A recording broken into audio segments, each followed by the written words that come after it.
Nos mintieron durante 25 años y lo descubrí por accidente.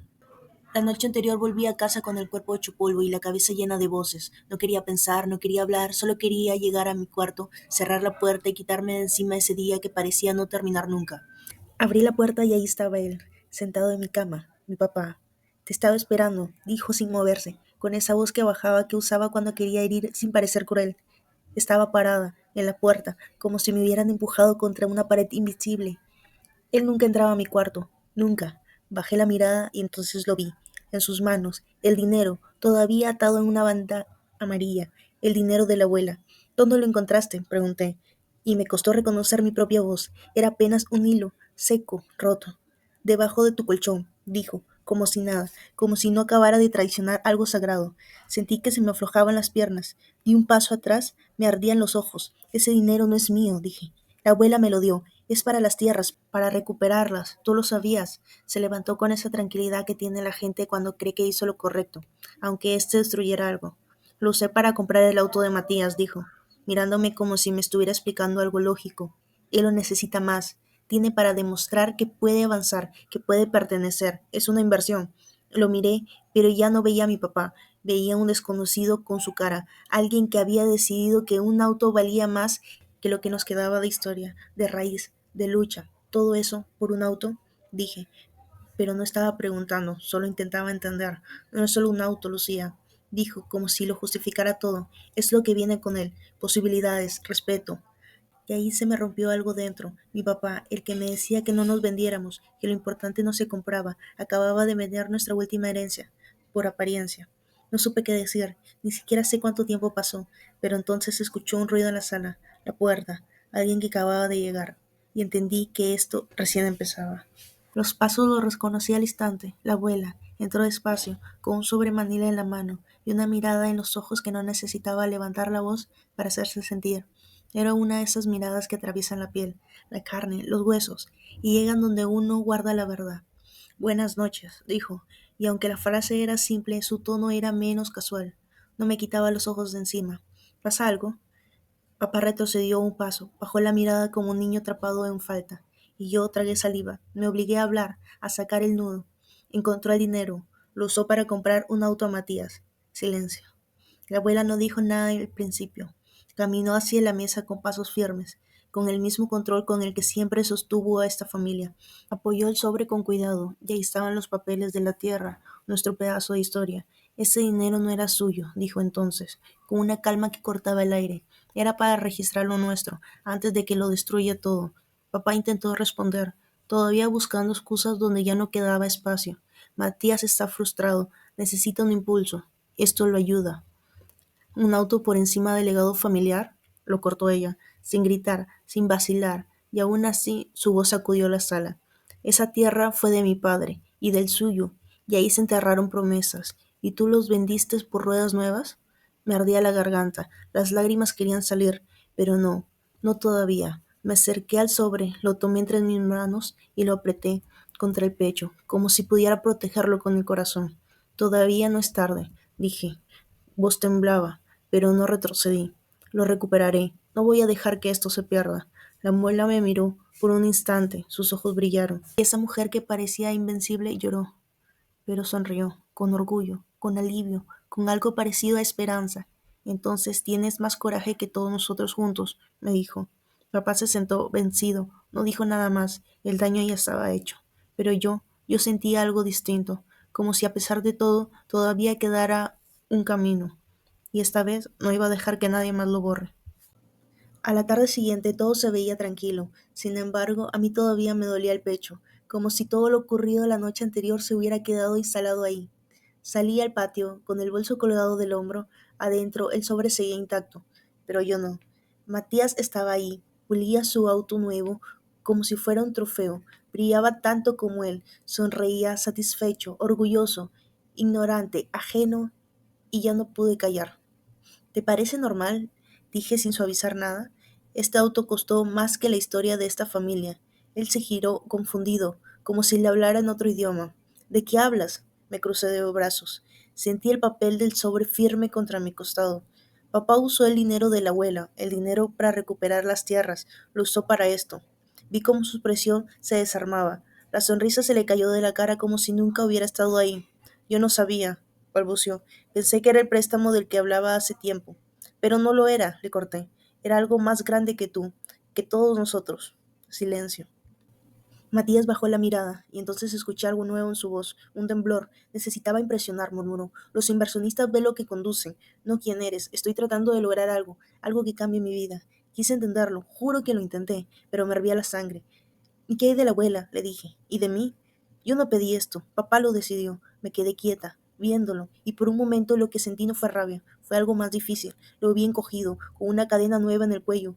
Vi la ambición devorándolo por dentro, como si no supiera que también se estaba llevando a él. Quizás Matías no era el enemigo, quizás también era una ficha en un juego que no entendía, otra víctima de las decisiones de otros. Apreté el sobre contra mi pecho, sentí su peso, su promesa, su advertencia, y supe que esta historia no era solo por dinero ni sobre las tierras, era sobre algo que venía mucho más detrás. Esa noche salí al jardín decidida a enfrentar el vínculo que lo había desencadenado. El auto seguía ahí reluciente. Me acerqué sin hacer ruido. Matías no estaba. Abrí la puerta del conductor, me senté. Algo decía que debía mirar más allá de la superficie. Metí la mano debajo del asiento. Sentí algo, un cuaderno de tapa negra, sin nombre, sin fecha. Lo abrí. La primera página tenía una anotación escrita, como si alguien estuviera queriendo ocultarla. El trato está en marcha. Matías no debe saber.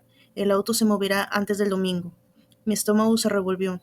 Pasé las hojas. Había más notas, cifras, nombres que no reconocía, y una firma al final. BR. ¿Quién era BR? ¿Y por qué estaba usando el nombre de Matías? Escuché pasos. Cerré el cuaderno justo cuando Matías apareció, con una bolsa en la mano. ¿Qué haces ahí? Lo miré con una mezcla de rabia y miedo. Encontré algo que debía saber. Le mostré el cuaderno. Lo vio confundido. No sé qué es esto. No es mi letra. Yo no escribí esto. Entonces, ¿quién lo puso aquí? Matías me miró y por primera vez lo vi temblar. Papá no es el único que tenía acceso al auto. No dije nada. Sabía lo que estaba pensando. La casa no estaba sola, y alguien más estaba moviendo fichas.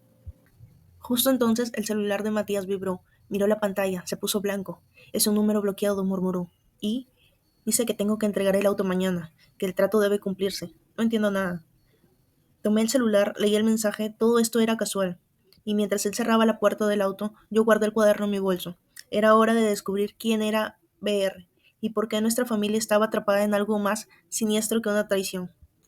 Al día siguiente, justo al anochecer, fui a la oficina de registros, decidida a iniciar el trámite por mi propia cuenta. Tenía el sobre con los papeles y el cuaderno negro. Mientras esperaba en recepción, vi el cuaderno, una vez más. En la última hoja había una dirección, calle Grau 178, archivo C. Cuando entré a la sala de archivos, algo me detuvo. Una mujer salía justo en ese momento, con una carpeta cerrada en los brazos. Al cruzarnos, me miró, y su rostro me resultó familiar, pero imposible. Era la hermana menor de mi madre, Verónica. Pensé que había muerto hace 2 años, o eso me habían dicho. Verónica se congeló. Solo bajó la mirada y apresuró el paso.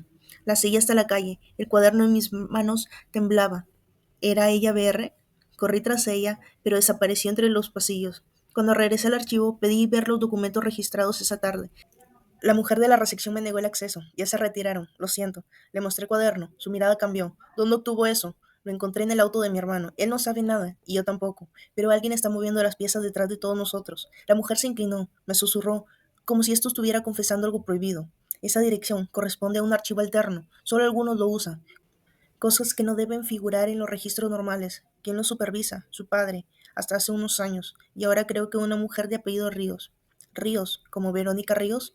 Mi tía no está muerta, estaba viva, y tenía acceso a los archivos más antiguos, tal vez incluso de las tierras. Salí del edificio con una mezcla de vértigo y lucidez. Mi abuela había confiado en mí. Guardé el cuaderno. Esto ya no era una disputa familiar, era una trama oculta.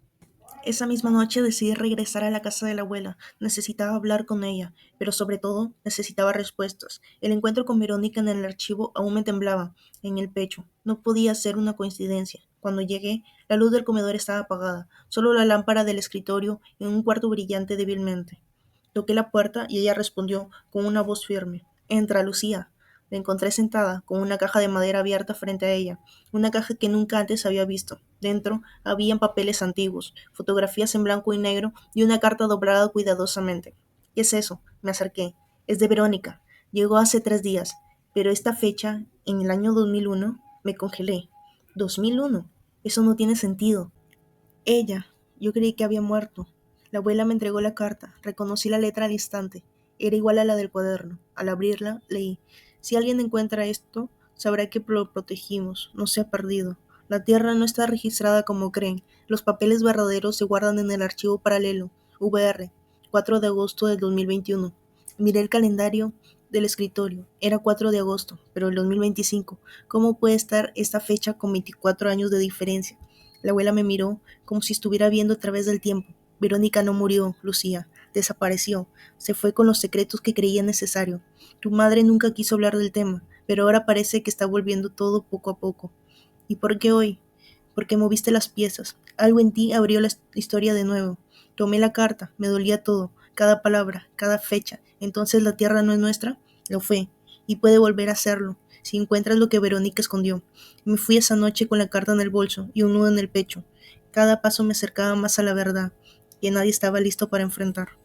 La tarde siguiente volví a casa con una urgencia. Necesitaba entender la carta, la fecha, y por qué Verónica hablaba del archivo como si fuese un mundo que solo ella conocía. Me encerré en mi habitación, revisé la caja de grabaciones viejas que la abuela tenía. Encontré una cinta con la etiqueta deshecha. Solo se leía agosto. La puse en la vieja grabadora. Durante los primeros minutos solo escuché susurros, ruidos de fondo y luego una voz. No se puede dejar que se registre. Verónica dijo que lo falsificaron. El que firmó no era él, fue Esteban. Mi corazón se detuvo. Esteban era el primo lejano que había muerto en 2022. Es un accidente sospechoso. Se suponía que no había dejado nada firmado. Y sin embargo, su nombre aparecía en esa grabación como el autor de una firma falsa. Avancé la cinta. Lucía no debe saber aún. Su madre se encargará de eso. Mi piel se erizó. Estaban hablando de mí. Años antes de que se escribiera sobre el sobre. Años antes que siquiera supiera de las tierras. No entendía cómo. Solo sabía que esa grabación no debía existir. Volví a escuchar esa parte varias veces. Comparé la voz con antiguos audios de la familia y entonces lo confirmé. Era la voz de mi madre. Ella que siempre había dicho que lo mejor era olvidar, que Verónica se había ido por su propia voluntad, que los papeles ya no importaban. No solo sabía del archivo, lo había protegido. La grabación terminaba con una frase entrecortada. Si pasa algo, no busques en los registros, busca en las promesas rotas. Esa noche no dormí, porque por primera vez entendí que esta historia no empezaba conmigo, yo solo era el siguiente eslabón. Esa misma noche volví a casa con el pulso acelerado, la grabación no dejaba de repetirse en mi mente. Entré directamente al cuarto de mi madre. Ella estaba enfrente al espejo, como si supiera lo que venía a buscar. Necesito hablar contigo, dije sin titubeos. Ella se giró lentamente, tenía la expresión tensa, los ojos como si ya supieran. Has estado hurgando donde no debías, respondió, porque tu voz está en una grabación de hace 20 años. ¿Por qué mencionan a Verónica y a mí? No contestó. Caminó hacia su armario, abrió la parte más alta y bajó una caja metálica envuelta en tela. Porque pensé que nunca llegarías hasta aquí, pero ahora es inevitable. Me entregó la caja. Temblaba en mis manos, lo abrí, dentro había unos papeles envejecidos, fotografías en sepia y un sobre sellado en cera roja. ¿Qué es esto? El verdadero registro de las tierras. Verónica lo ocultó para protegerlo, y yo lo mantuve guardado hasta que tú supieras lo que costaba. Me senté en la cama, los papeles tenían fechas que no coincidían con ningún archivo oficial. Había firmas de Esteban, las que, según la grabación, eran falsas. ¿Por qué todo esto? ¿Por qué proteger un terreno que nadie pisó en décadas? Mi madre respiró hondo, porque no solo se trata de un terreno, se trata de las promesas que le hicimos a tu abuela y que los errores que cometimos. Verónica desapareció porque quiso rectificar todo lo que ignoramos, y tú eres la única que puede cerrar este ciclo. Sentí que el cuarto se encogía. ¿Y qué hay del dinero? El dinero fue solo un señuelo. Lo importante siempre estuvo en la caja. Esa noche me quedé horas revisando cada papel, cada firma, y cuando abrí el sobresellado, descubrí una carta que parecía escrita para mí, aunque tenía fecha del año que nací. Lucía, si estás leyendo esto, significa que el tiempo no destruyó la memoria. Sigue en el mapa, que está en la foto del lago. Ahí están los últimos registros, los verdaderos. Con amor, Verónica, miré la foto del lago. En el fondo, marcado con lápiz apenas visible, un símbolo, un triángulo, con un punto en el centro. No sabía si era una coordenada, una pista o una advertencia, pero supe lo siguiente. Paso ya no era de buscar respuestas, era encontrarlas. 2 días después, con la carta y el sobre sellado aún ardiendo en mi mochila, conduje hasta el lago que parecía aquella fotografía. No sabía qué iba a encontrar, solo sabía que debía hacerlo sola. El lugar estaba casi abandonado, árboles altos, sonidos lejanos de aves. Seguí el borde del agua hasta ver alto entre las hojas una estructura de madera apenas sostenida, la cabaña. Me acerqué despacio. En la puerta, tallado con una navaja, estaba el triángulo con el punto en el centro. el mismo símbolo del mapa, el mismo que me estaba guiando. Abrí la puerta. Dentro, el polvo cubría todo, un escritorio viejo, una lámpara sin foco y debajo una baldosa suelta. La encontré, un tubo metálico con una nota enrollada. Testamento no oficial, propiedad, tierras rurales Grau, autora Verónica Ríos. Temblé. Saqué el pergamino y comencé a leer. Era un testamento escrito a mano, con fechas y condiciones claras. Verónica había transferido los derechos de las tierras a nombre de Lucía Márquez, yo, siempre y cuando se encontraran las pruebas del archivo paralelo, antes del año 2026.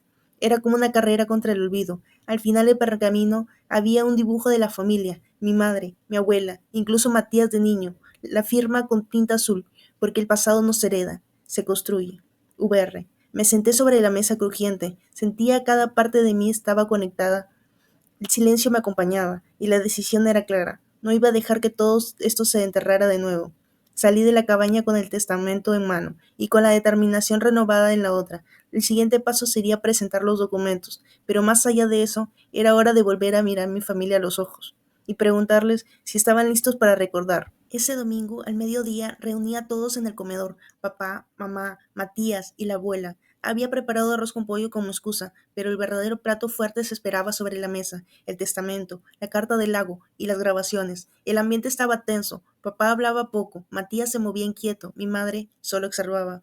Hoy quiero mostrarles algo, dije. Cuando la comida apenas se había tocado, puse sobre la mesa el documento que Verónica escribió, en el que decía que las tierras eran mías. Si se encontraban las pruebas del archivo paralelo antes del año siguiente, estos se encontraban en la cabaña del lago. Es un testamento, no oficial, pero válido, si presentamos los registros, y las tengo. Los ojos de la abuela se humedecieron. Papá tomó el documento, lo leyó en silencio, y Matías no parecía entender nada. ¿Esto es verdad?, preguntó finalmente. Mamá sintió. Es lo que nunca debimos ocultar. Verónica lo hizo por todos, y yo lo guardé por miedo. ¿Y ahora qué?, preguntó mi padre. ¿Vas a reclamar la tierra? Voy a registrarla, legalmente, pero quiero hacerlo con ustedes. Quiero que esto no vuelva a dividirnos. Matías se levantó. Yo no sé nada, si sirve de algo. Puedo devolver el auto o venderlo, no sé. La abuela se levantó también. Su voz era firme. No quiero sacrificios. Quiero que se entienda que el verdadero valor no está en lo que perdimos, sino que en lo que podemos recuperar. Tomé la última hoja del testamento. Era la cláusula escrita a mano. La tierra puede ser reclamada por Lucía, pero será cuidada por todos, solo si la verdad se comparte. Los miré uno por uno. ¿Están dispuestos? Papá bajó la cabeza. Sí, aunque me cueste. Mamá sintió sin palabras. Matías me miró, más claro que nunca. Hagámoslo juntos. La abuela sonrió. Entonces por fin rompemos el silencio.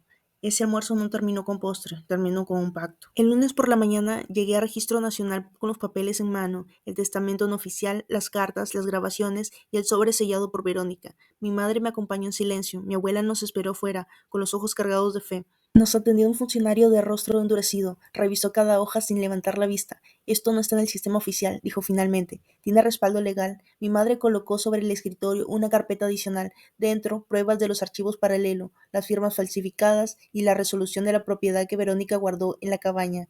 El hombre frunció el ceño. Esta documentación fue presentada hace 2 décadas, pero nunca fue emitida. Porque fue ocultada, respondí. Porque las personas que ya no trabajan aquí y que sabían de esta tierra no debían venderse ni urbanizarse. Se quedó en silencio, luego se levantó. Voy a consultar con el departamento de validación. Puede demorar unas horas. Mi madre me miró. Sabía que algo se movía detrás. Pasaron 2 horas. Al volver, el funcionario traía una expresión distinta, más dura. Hay una objeción, dijo. Alguien presentó un reclamo sobre el mismo terreno esta mañana. ¿Quién?, pregunté, sintiendo el corazón apretarse. Una mujer, de apellido Ríos. Sentí que el piso se me hundía. ¿Verónica? ¿Y qué reclamó? Que el testamento fue diseñado para proteger la tierra, pero no para cederla. Ella solicita que se conserve como patrimonio histórico, no como propiedad familiar. Entonces, ¿no puedo registrarla? No, todavía. Pero ella está aquí, pide hablar contigo. Mi madre y yo nos miramos. El aire se detuvo por un momento. Salimos al pasillo. Ahí estaba Verónica, en carne y hueso, más envejecida, más firme, con una carpeta abajo en mano. Te dije que el pasado no debía heredarse, me dijo, debía reconstruirse. Pero eso solo ocurre si se hace sin posesión, solo memoria. Le mostré el testamento, ella lo tomó, lo acarició como quien lee una carta de despedida. Nunca fue para quedártela, fue para evitar que otros la destruyeran. Y ahora podemos firmar un acuerdo, tú y yo, para que se registre como territorio protegido, a tu nombre, pero con el compromiso de que nadie construya sobre él, que se mantenga como símbolo. Pensé en todo, en el dinero, el auto, las traiciones, y supe que no había legado más valioso que la memoria que no se vende. Acepto, dije. Verónica sonrió. Mi madre lloró sin hacerlo visiblemente. El funcionario redactó el acuerdo y cuando lo firmamos sentí algo más profundo. ¡Qué victoria! Sentí paz. Una semana después visité el terreno con la abuela. Era temprano. No había urbanización, no había ruidos, solo el viento y la historia. Traíamos algo especial, una cápsula metálica, dentro el testimonio original.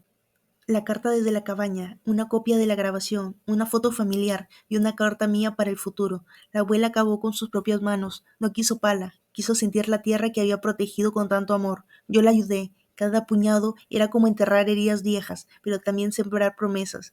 Antes de tapar la cápsula, leí mi carta en voz alta. A quien encuentre esto, que sepa que el pasado no se oculta, se transforma. Aquí yace una historia que fue contada, rota y construida por voces que aprendieron a escucharse. Si vas a construir sobre esta tierra, que sea memoria lo primero que pongas, Lucía. La abuela lloró sin hacer ruido, yo también. Tapamos la cápsula, sobre ella plantamos un árbol joven, y mientras la tierra se acomodaba, sentí que algo se cerraba, no con llave, con raíz.